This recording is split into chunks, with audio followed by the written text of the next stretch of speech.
RMN Listen Win Anodan Basket Edition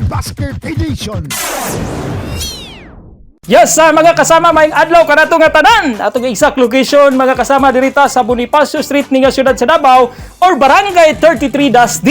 Og padayon gyapon ta mga kasama mga Bernard. Libot suroy gyapon ta kauban ni Radyoman Dudong Iri Lumusbog sa paghatag og kining panudan or RMN Listen Win kung panudan basket edition. Ang atong putahi mga kasama karong hapuna, adobong manok.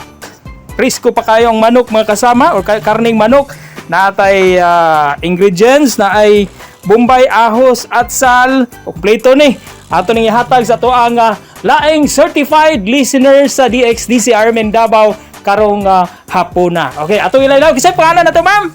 Julie Arellano, Si Ma'am Julie Ariano. Pila may edad nato Ma'am Julie? 25. Okay, 25 years old. Ma'am Julie, kanang radyo di agatingog unsa nga estasyon na? DXDC RMN Davao. Adi ka basta-basta gihimo dyan yung number 1 ang DXDC RMN Davao. Og tungod di ana, di na nato langanon, ato nang itunol ang kining panudan dawata ma'am. Okay, gidawat na jud ni ma'am. Ma'am, unsa may mensahe nato ma'am sa mga silingan ninyo sa inyong barangay? Sa akong mga kasilinganan dira, giyawhag ko kamo nga paminaw sa DXDC RMN Davao. Okay, di basta-basta. Salamat kayo ma'am. Isikat yung pangalan nimo?